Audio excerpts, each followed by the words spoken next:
galerinha do sétimo ano. Sejam muito bem-vindos a mais uma aula de língua portuguesa. E espero que esse retorno venha carregado de esperanças, né? Que a gente possa nos reencontrar com esse mundo do conhecimento e do saber, que é tão importante para a nossa vida, né? Essa é a nossa última aula, né, desse primeiro bloco da semana de 8 a 12. E nós ainda continuamos trabalhando com o gênero textual crônica, né? Hoje nós iremos explorar a linguagem do texto. Vocês irão pegar aí no livro de vocês, né, a página 20 e 21. Nós iremos hoje trabalhar com essa atividade dessas duas páginas, certo?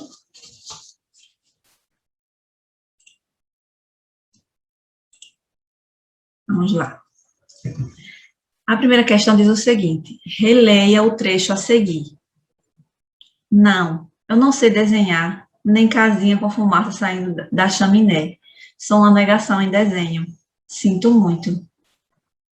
Não precisa sentir. Sou técnico em contabilidade. Estou muito bem de vida. Não sou um débil mental. Não sei desenhar, só isso. E hoje, por acaso, me esqueci do nome desse raio. Mas fora isso, tudo bem. O desenho não me faz falta. Aí nós temos um trecho do diálogo, né, entre o vendedor e o comprador. Nós não sabemos os nomes dos personagens, mas pela apresentação da fala, a gente consegue identificá-los. Letra A. A expressão sinto muito, usada pelo vendedor, pode ter mais de um significado no contexto ou na situação de comunicação em que foi empregada. Explique os sentidos possíveis.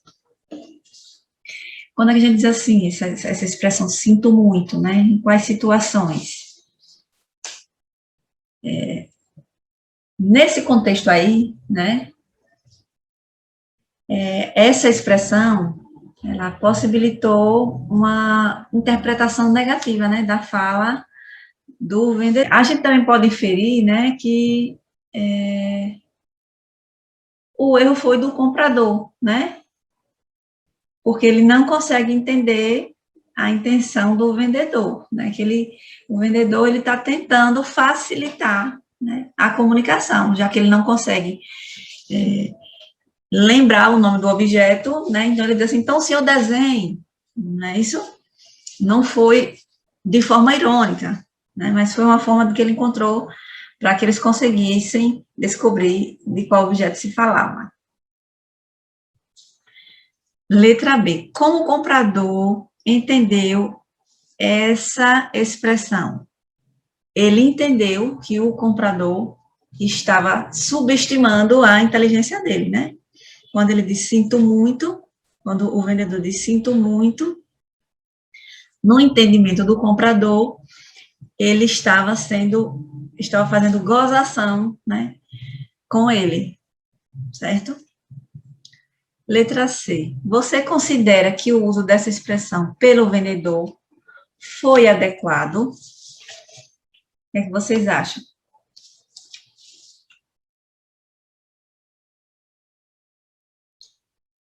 Nesse contexto aí, né, a expressão, ela gerou uma ambiguidade, né, como eu já falei no início, né. Tanto é que houve uma má interpretação, certo?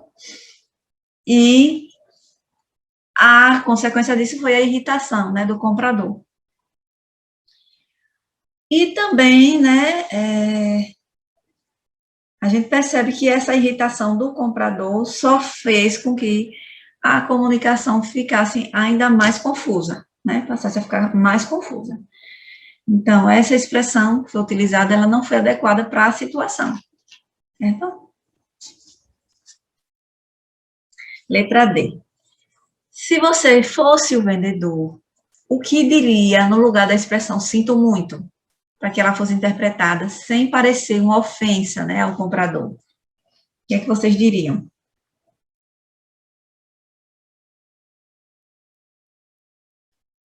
Algo do tipo: Me desculpe, mas eu não estou ainda conseguindo entender o que você quer, né? Eu não estou conseguindo compreender o objeto que você está procurando. Ou, infelizmente, não posso ajudá-lo.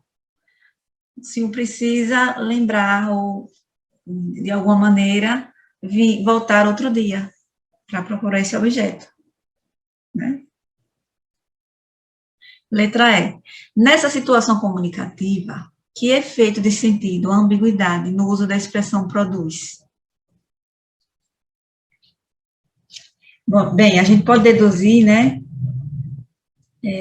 que essa ambiguidade, né, esse duplo sentido, aí, nessa expressão aí, sinto muito, né, ela produz um efeito de humor, né, nesse contexto, né. Tanto a reação do vendedor quanto do comprador, né, acaba gerando humor, né, esse conflito comunicativo é o que causa o efeito de humor. Questão 2. Leia os trechos a seguir, observando as palavras em destaque.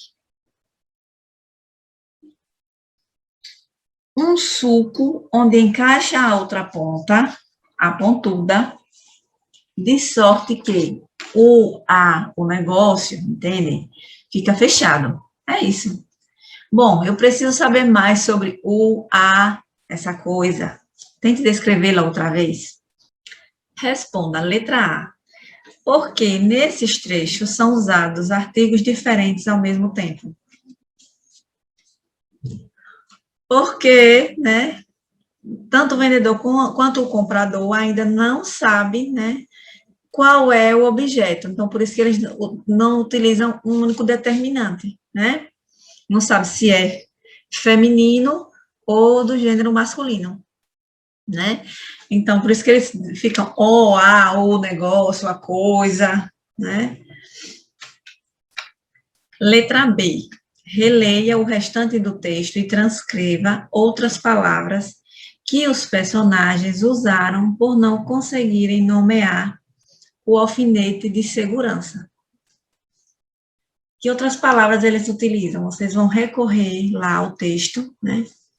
Vão identificar outras expressões que ele utiliza para se referir ao objeto que é descoberto no final, que é o alfinete de segurança, né? Existem palavras que são universais, né, que a gente utiliza para se referir a muitas coisas. A palavra coisa, por exemplo, né? Aquela coisa, né? Então, a gente utiliza essa palavra em muitos contextos. O negócio, né? A tranqueira. Então, a gente utiliza algumas palavras para diferentes contextos, quando a gente não consegue ou não precisa, né, se referir a o nome identificado para aquela coisa. Letra C. Essas palavras conseguiram definir o objeto por quê? Não, né? Tanto é que a gente só consegue descobrir, né, qual é o objeto no final, porque o comprador fala involuntariamente, né? Ele fala, ele dá uma sugestão, sem perceber, ele acaba descobrindo qual é o objeto que se trata, né? Então, essas palavras, como eu disse, são palavras universais, né? Que elas são utilizadas em variados contextos, né? Então, ela não é uma palavra que tem um único sentido. O sentido é adquirido de acordo com o contexto, certo? Questão 3. Para descrever o objeto ou se referir a ele, o comprador empregou as palavras do quadro. Vamos observar. Ele utilizou palavras como fecha, ponta, simples, encaixa, move, encaixe, conhecidíssima, sulco, pontuda. Letra A. A que classe gramatical pertencem as palavras de cada grupo? Aí, no grupo 1, né, qual é a classe gramatical dessas palavras? Vocês viram que elas estão separadas em colunas, né? Cada coluna representa um grupo. Na coluna 1, né, nós temos o primeiro grupo. Aí vocês podem observar que se trata de verbos, né? Move, encaixa, né? No grupo 2, nós podemos notar que se trata de substantivos, né? Que são palavras que nomeiam, né? E no grupo 3, são palavras que classificam, né? O objeto, que são os adjetivos ou as locuções adjetivas, como é o caso de metal. Letra B. Por que essas palavras foram importantes para a descrição do alfinete de segurança? Porque, né, indicam na descrição ações relacionadas às funções do objeto. Nós temos aí no grupo 1, né, essas ações que estão relacionadas às funções desse objeto. No grupo 2, um elemento que faz parte do objeto, né, por exemplo, tem um suco, e aquilo que eu contém, né, uma ponta, um encaixe, no grupo 2. E no grupo 3, como é o objeto, quais são as suas características. Então, cada um desses grupos de palavras aí tem uma função. Letra C. Procure no dicionário e transcreva os significados da palavra suco.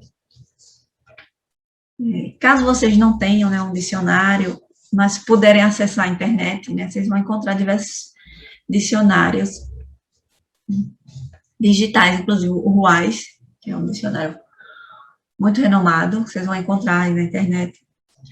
Caso vocês não tenham acesso à internet, vocês podem deixar para procurar, né, na escola, quando retornarem à escola, certo?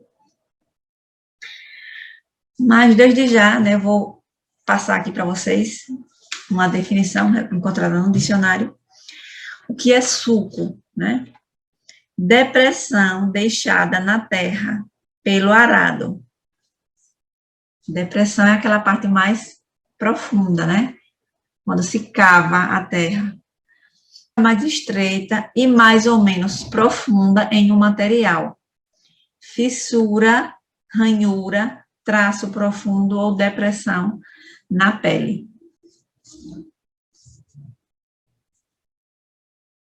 Uma vez essa expressão depressão, a memória logo recorre à doença, né? Mas não se trata disso. A depressão é essa parte mais aprofundada sobre uma superfície. Nesse contexto, certo? Letra D. Explique se essa palavra lhe parece adequada ou não para descrever o alfinete. Essa palavra suco, vocês consideram adequada para descrever o alfinete? Eu não consigo associar, né, esse significado da palavra com a imagem do alfinete, né? Mas aí vai de cada um, né? Letra E. Que outras palavras poderiam ter sido usadas neste contexto? Né? Que palavras nós poderíamos utilizar em vez de suco? Poderia ser um orifício, um pequeno buraco, uma profundidade, né? Algo que representasse essa parte mais profunda do alfinete, de segurança. Questão 4. Releia o diálogo entre os personagens, observando o tipo de linguagem utilizado por eles. Responda. Letra A. Qual dos personagens usa a linguagem mais informal? O vendedor ou o comprador? Transcreva um trecho do texto que comprove sua resposta. Existem vários trechos, né, que você pode comprovar. Mas quem utiliza a linguagem mais informal é o comprador. Vou tirar um exemplo, quando diz assim, tomba, Que cabeça minha. A palavra me escapou por um momento. É uma coisa simples, conhecidíssima. Essa expressão pomba, né, é um exemplo da linguagem informal. Esse pomba é uma interjeição, né? Como a gente diz, caramba, poxa, né? Letra B. Por que você acha que isso acontece? Por que que a gente observa que a fala do comprador utiliza uma linguagem mais informal? Vejam bem, pela situação comunicativa, né? A posição do vendedor, né, deve passar mais confiabilidade, mais seriedade, né, do que a do comprador. Então, o vendedor, ele vai buscar utilizar uma linguagem mais formal, né, que demonstre mais cuidado, né, mais zelo com o produto que está sendo vendido, certo?